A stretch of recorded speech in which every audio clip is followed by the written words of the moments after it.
They brought me to Plymouth County Hospital in Plymouth, Massachusetts, to pronounce me dead because I was cut in half from the car with no life. So they brought me there, but somehow somebody thought I needed a chance, so they med flighted me from Plymouth to Tufts Hospital in Cambridge, and then put me on life support. And they spent 10 hours trying to come up with one reason why they should save my life. August 26, 2017 was a day that changed the course of Jeff Dardenne's life forever.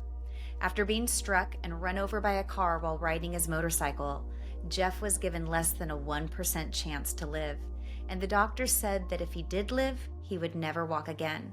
Yet, against all odds, Jeff is not only walking today, but he is as active as can be, and he's here to share how God's strength in him helped him to overcome what many would call a medical mystery and led to a deep, life-changing relationship with God.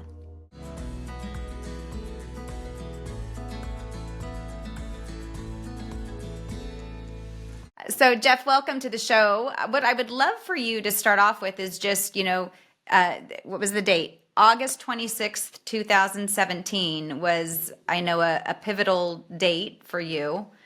Can you tell us, though, what was happening in your life before that date? And, obviously we'll get into the story of what happened on that day. Okay, so I had August 26, 2017. I was in a pretty horrific car accident. I was hit from behind riding my motorcycle, and then it hit me from behind, and then it drove over my body. So it was pretty substantial, honestly, life-ending damage is what it was. Now, prior to that day, I had run a strength and conditioning center. My dream in life was to be a athletic trainer at a professional level, to be able to do strength and conditioning, with pro clubs. Which, fortunately, I was my dream job was given to me, and I got to run my own place called FAST, Falmouth Area Sports Training. That was in Falmouth, Massachusetts, Cape Cod. And then, this wonderful thing hit me. I did it for 5 years, and as hard of work as it was, and I was the best at what I did. I felt like I had guys coming from Canada to Florida to come train at my place, and to learn to be the best. It wasn't just about a sweaty workout. It was learning how to sprint, learning how to change direction. So we took rugby and lacrosse guys and just turned them into killing machines. And it was my wildest dream come true. And after 5 years of it, I was like, that this is it. This is just another thing in my life where I'm like, it's not what I thought it would be. It's my wildest dream come true, and I'm kind of, there's got to be more to life than this. So I closed my business. I moved back to Boston, and I was just working a regular 9 to 5 job. I spent a year just kind of in limbo. I was fully devoted to God, but I wasn't getting anything out of it. Going to church and trying to serve in church. And later I realized I wasn't serving God to serve God. I was serving God to serve myself. And that's why it didn't work. I wanted a better life for myself. And I thought going the God route was going to provide that. When, that's like having a trophy wife and telling everybody else about how great she is, but you don't want to spend any time with her. Yeah, Yeah. it's just not gonna. That was God. Like, I don't know that I really want to show up, Jeff. Like, it's not about me being in Yeah. your life. It's about you wanting a better life. You know. So that didn't work, and I spent that whole year confused in my apartment as to why I'm so unfulfilled in my life. And then I got hit by the car, Yeah. So and that things dramatically changed. I had heard your story before as well, and it sounds like it had been a pattern for you, or correct me if I'm wrong, that, chasing one thing and then off to the next thing and never really finding fulfillment, or short-term fulfillment, I guess I should say. Is that to be the case? Everything I looked for, everything I ever dreamed of in my life, I chased it, and I tried to be the absolute best I could be at. It didn't matter what it was when it came to skiing or racing mountain bikes or playing rugby or being a trainer or being I work as a physical therapist assistant. Like, no matter what it was, I wanted to be the absolute best at it, thinking that that was going to validate me and provide me a sense of self-worth. So Mm-hmm. it's not that being good at some of these things is a bad thing. That's not it at all. When you're looking for an identity, for something to complete you in an earthly thing, boy, it just fail after fail after fail after fail. Even get there, even become the best at it. Nobody can even compromise that you're the best at it, and it's just not that interesting. It's not that fulfilling. Mm-hmm. And so then that pivotal day came, and you had gone to an event or were on your way to an event. Is that the case? Yeah, I didn't want to do anything wrong at that point in my life. I didn't want to go party or do anything. I was 45 years old and I got invited to, there's an event in Cape Cod every year called Summerfest, which is just the end of the summer. There's a number of bands that play on the beach, and it's just cheeseburgers and margaritas on the beach for 3 or 4 days. And, I was like, yeah, I had a friend playing in a band and invited me to come see the band play. So yeah, I was like, I'm going to go down and do that and see a bunch of people I know and hang out and just try to relax, and, maybe that'll feel good. And Yeah. I got on my bike and I was on the highway for about 20 minutes. And then, you know, history changed dramatically for me that day. Mhm.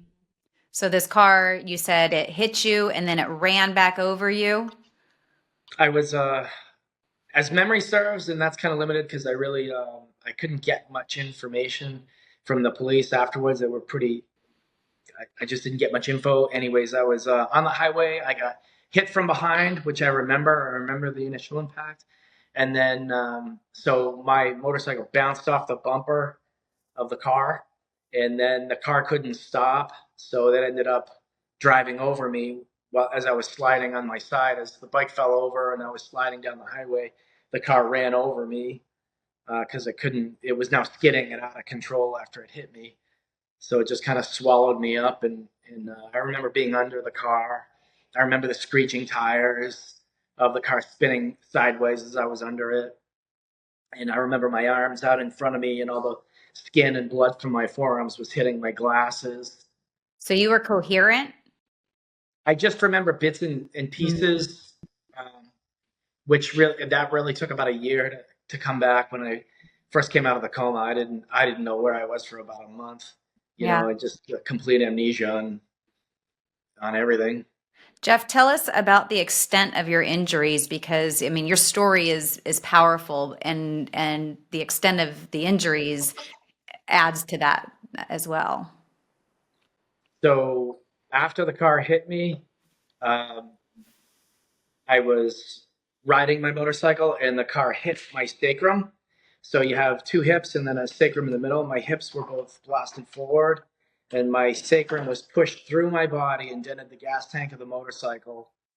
So with my hips now facing this direction instead of this direction, I then fell off the bike, and then the car drove over my stomach and my waist after my sacrum was 7 inches away from my spine. Now it was pushed through the front of my body, if you will, without being graphic, but the bathing suit region, if you would.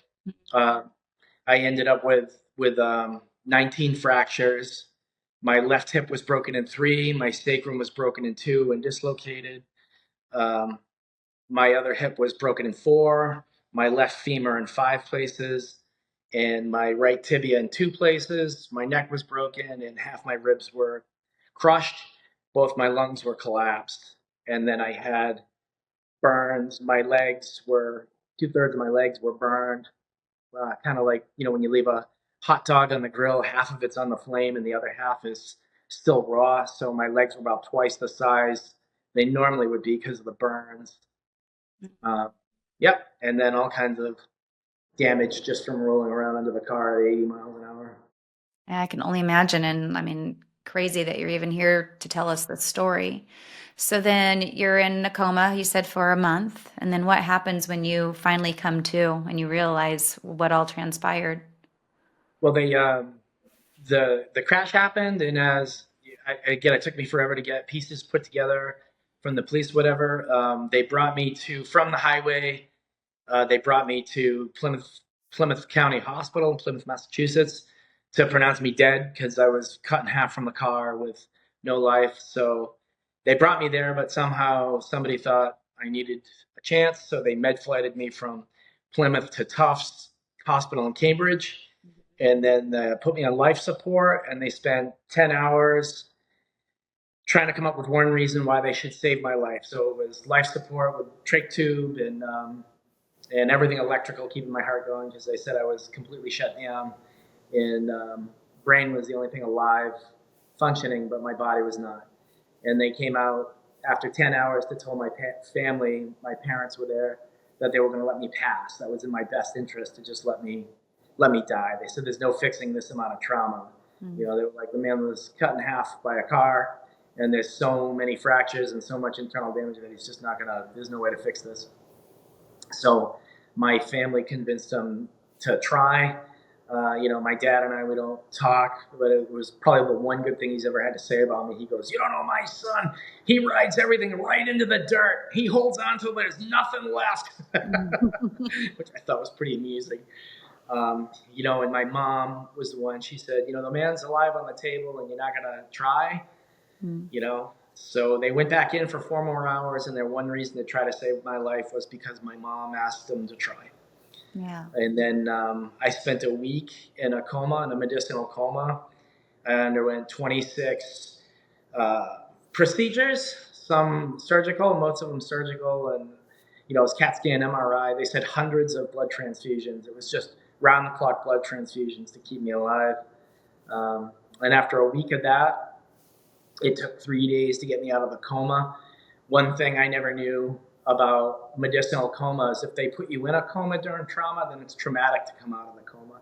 So all attempts for 3 days, I kept thinking I thought I was being held captive by drug dealers in the streets of Boston, is where, my mind went while in the fog of all of this. Mm-hmm. So I was fighting everybody as they were trying to bring me out of the coma. And then the last day of it, they tied my arms and my legs to the side of the bed.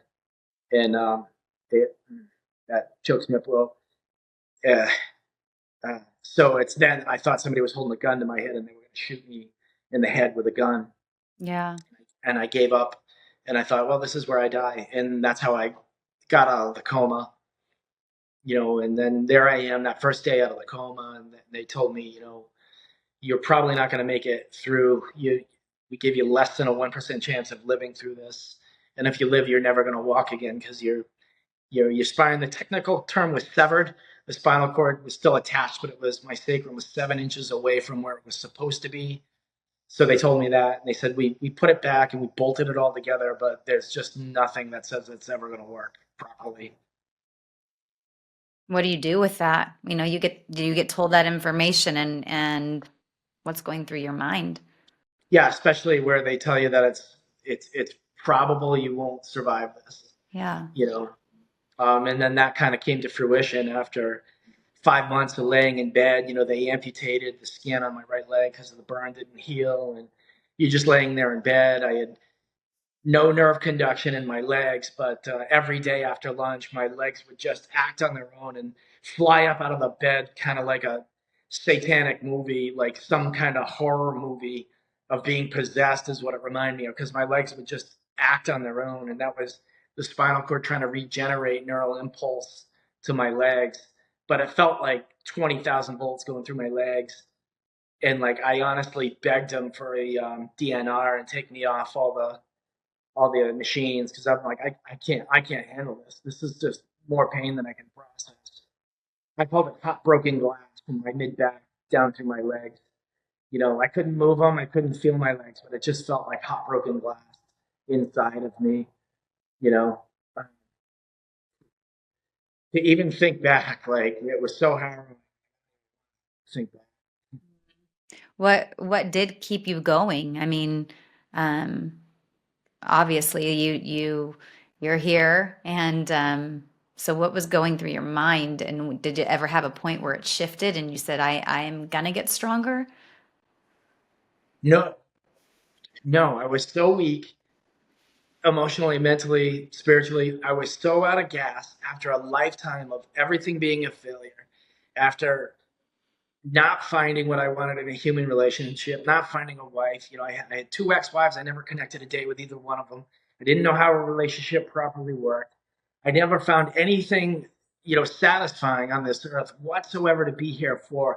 I couldn't find a reason to want to live. And then I'm laying in the bed, and boy, I thought I was a pretty tough guy, especially coming from that area of New England where you spend a lot of time in bars, you spend a lot of time drinking, you spend a lot of time in that community of not upright living. And I thought I was a pretty tough guy, and I cried every day, feeling like I was at the end of I didn't even want to breathe. I was so afraid to be in this position I was at that point in my life.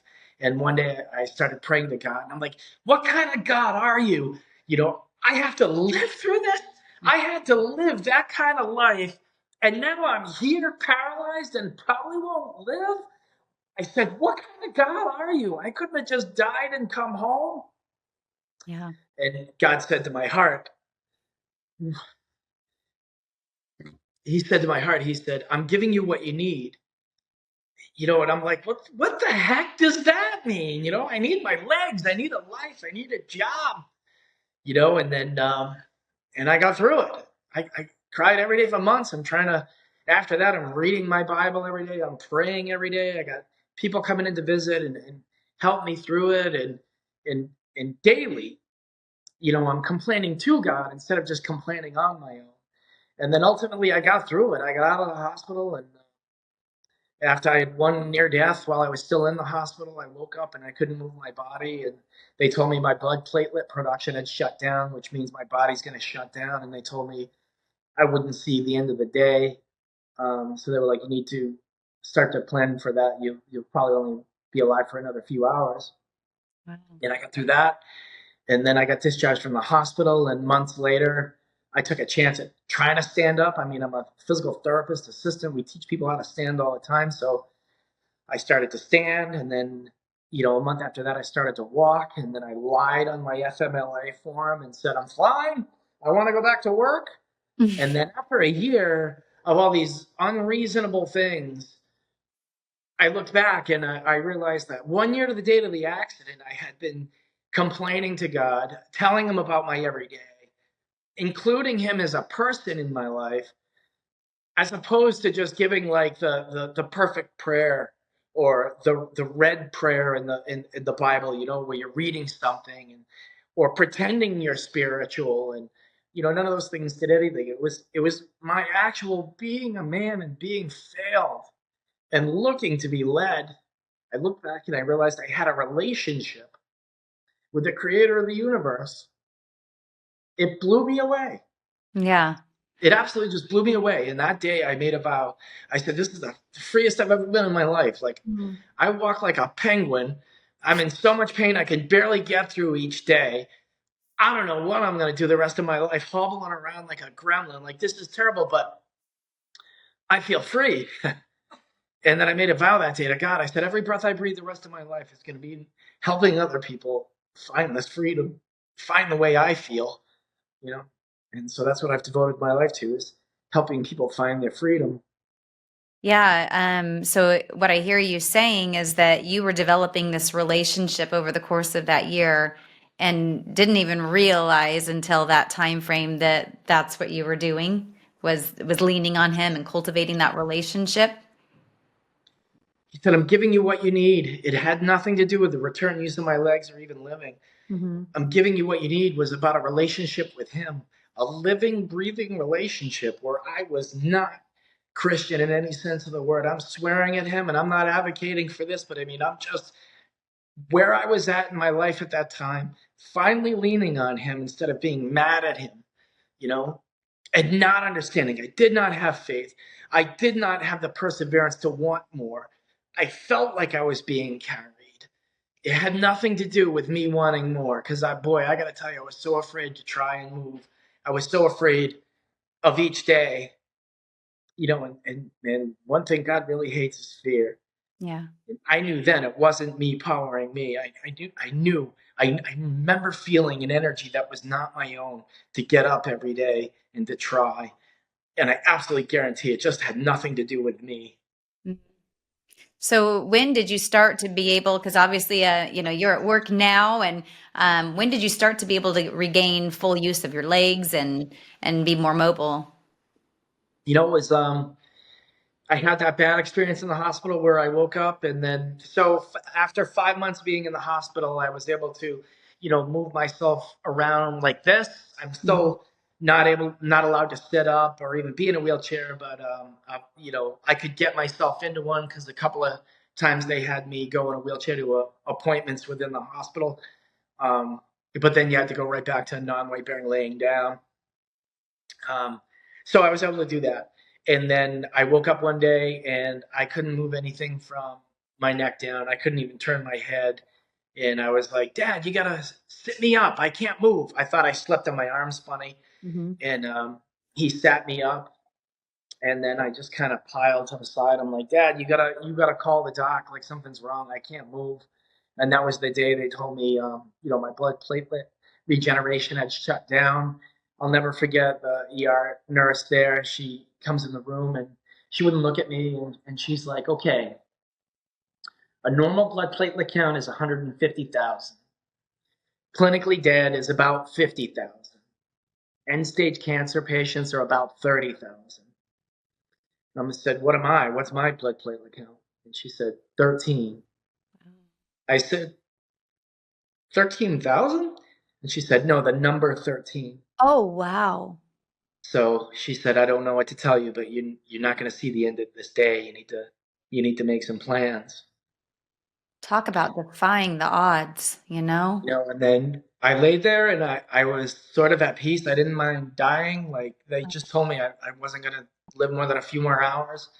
Um, my biggest regret was that I just wasn't close with a person. I still didn't feel any kind of completion as an individual. And I'm like, I'm just going to die.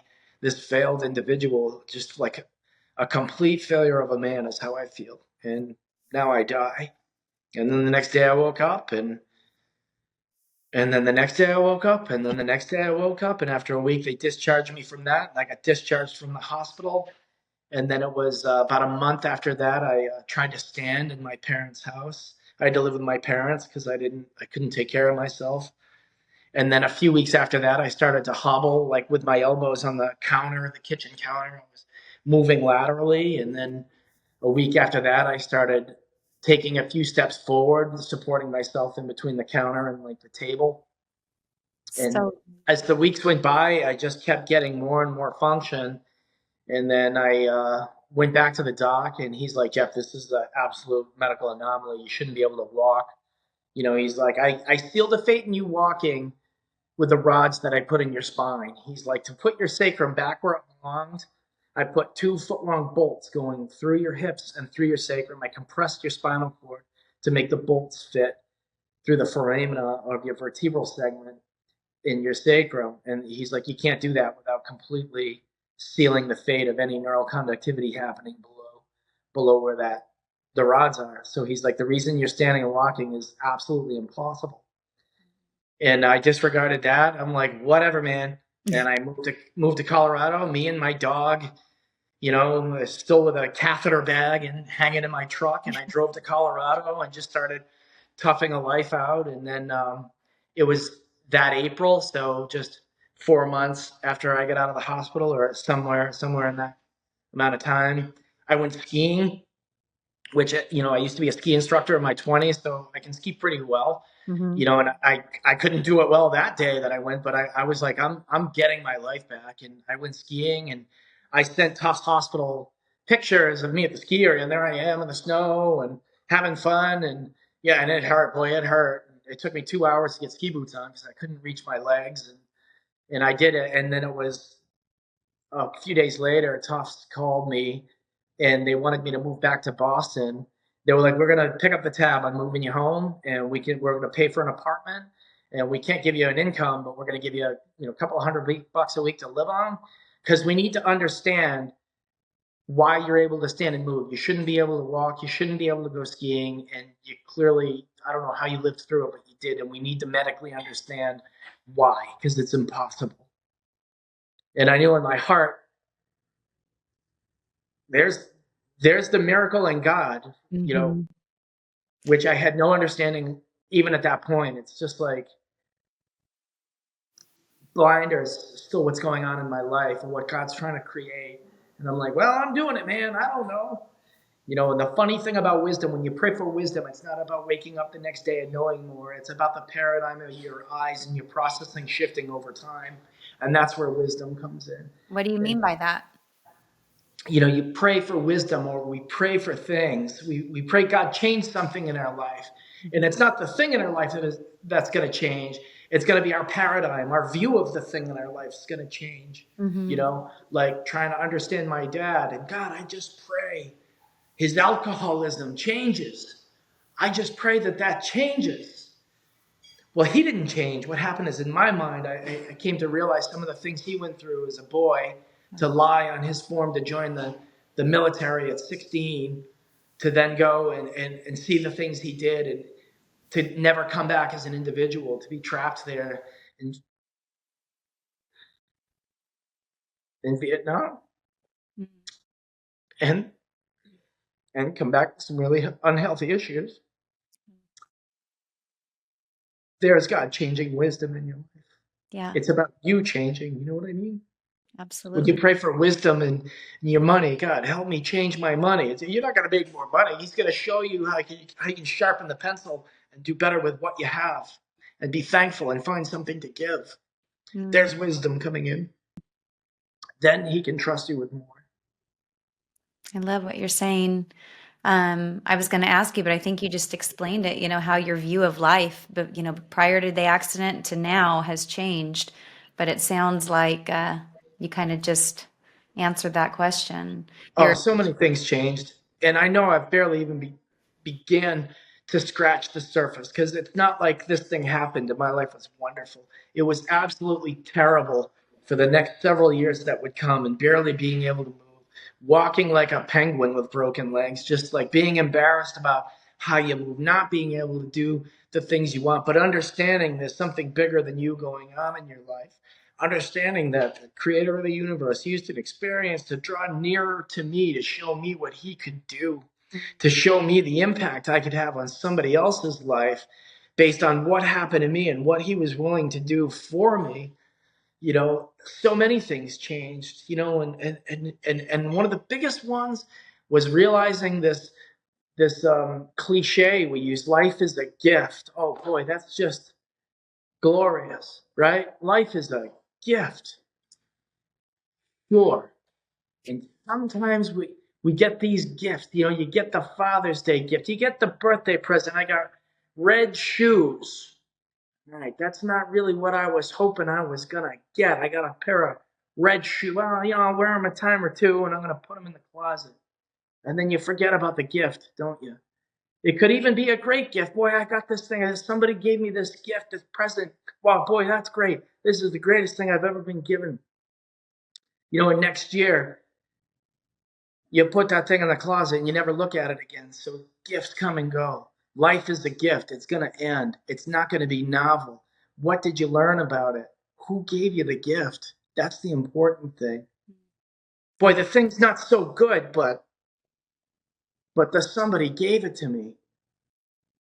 For me, my life was not that good and not very interesting and always a failure, and I didn't understand. And then I began to understand, and he gave it to me to try to figure out, to understand. I'm going to show you how. I gave you this gift, this life. Oh, this is kind of a piece of junk, man. I don't like it at all. But what can you learn from it, Jeff? mm-hmm. Now I begin to see. Yeah. Um, you had talked about, your relationship with God prior to this, and I was going to God, but it was to, better my life. And now it's this whole new relationship. So when you said in that hospital room, why did you do this to me? And he said, I'm giving you what you need. What does that mean to you now? Obviously, it's this relationship, but what does that message now speak to you? It's funny because the words that we read in the Bible, there's no phonage to how they were written. There's no emotion largely to how things are written. With a lot of writing, you don't know what went through the author's mind as they were writing. So you have people translating the Word of God in the message in the Bible, and we hear these things, but they don't come to life until you live through it and then ask for wisdom about it. So when it came down to I'm giving you what you need, and then I realized it was about a relationship. It's about the creator is the biggest thing, like the biggest adjective or description I can come up with for God is, and Jesus is the creator of the universe, knew me before the first star was created and what I would go through. And he hoped that I would choose to have a relationship back with him. Man, that speaks volumes to me that he knows me that well. He gave me the choice to want to get to know him, and he left it in my hands. Do I want to know him? When the prayer, it's not about it. We pray for the thing. I pray for grandma. I pray for that the car work. I pray for my friend Steve and that he gets saved. I pray that the job keeps going. But the biggest thing I think I learned about was like, God, oh, how was your day? Yeah. I'm just gonna sit and be still. Can't we just sit here together and maybe watch the brook, maybe watch the water roll, and I can just feel you next to me. It's kind of like sometimes we do that with people where you don't even need a word. You could just sit there next to the one you love, sitting by the fire, maybe having a cup of coffee or something really special, and you're just sitting there, just enjoying being next to the person. And for me now, there's so many times of just disengagement. I need to go disengage and just be present, just to be still. We hear that in church, just be still.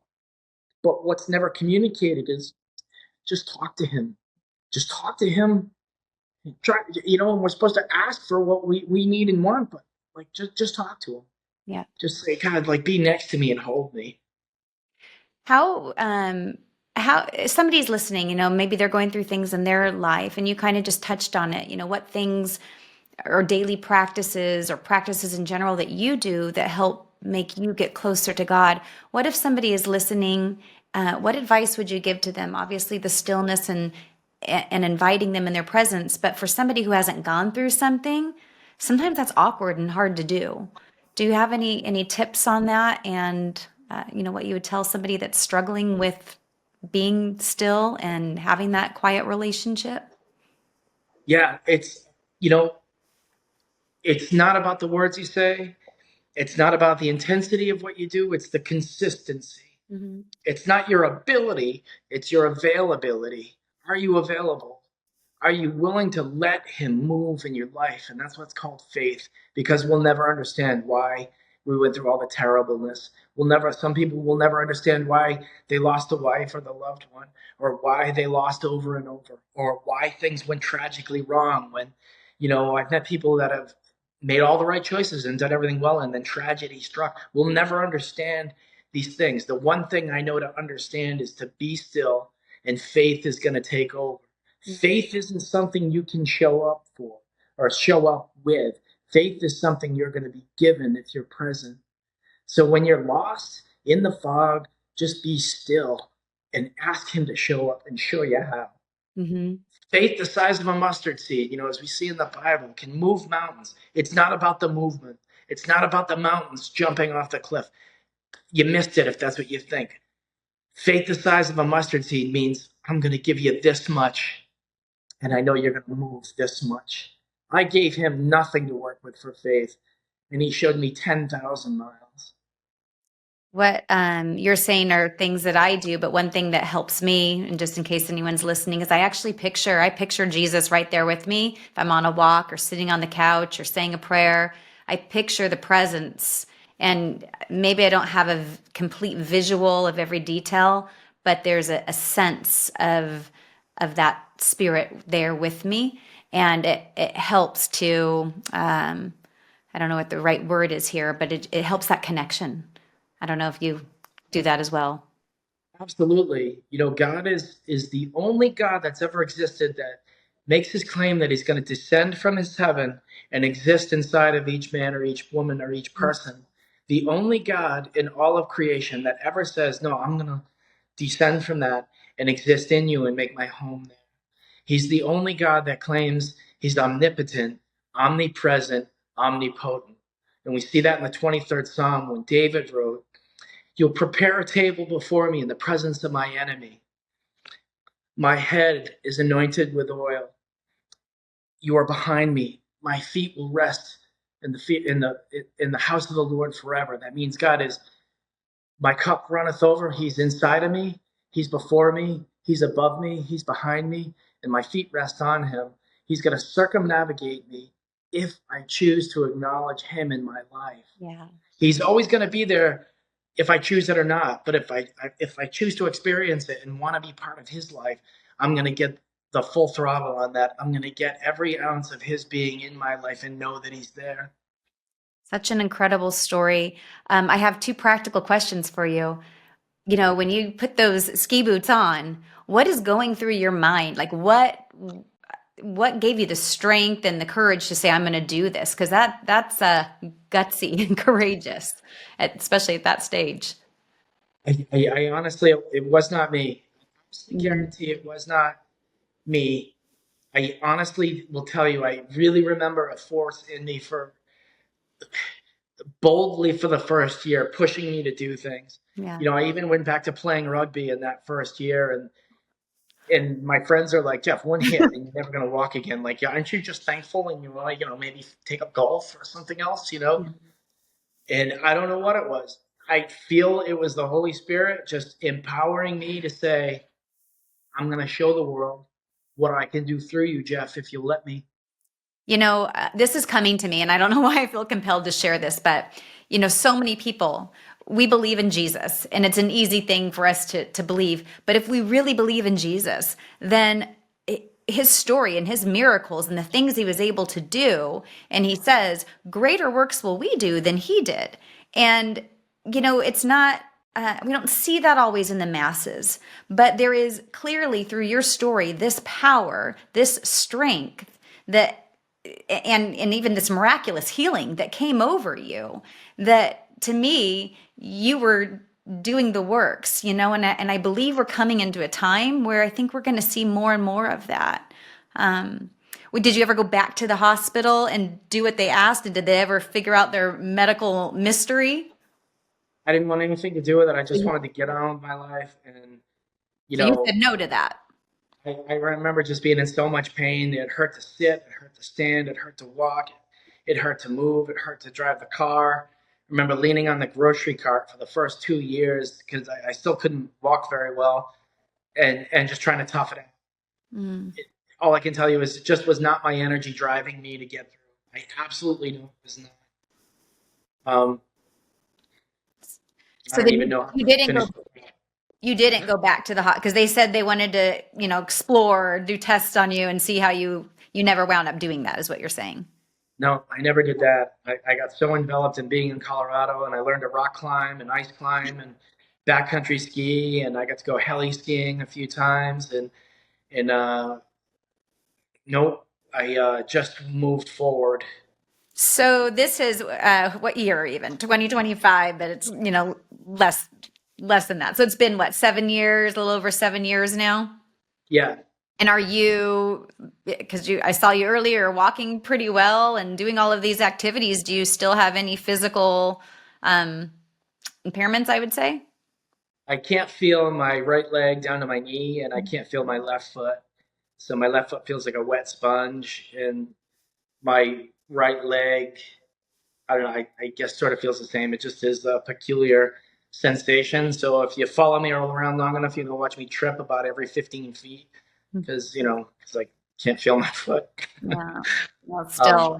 and other than that, I have not that much pain, or maybe you just learn to live with it. And no matter how hard I strengthen, I can't maintain it. So if I'm on the ground, I have a really hard time getting up, or when I go skiing, I can't get up off the ground, and I'm like, help the old guy up, but I'm willing to live with it, and those are just fun things I go do now. That it's not what completes me.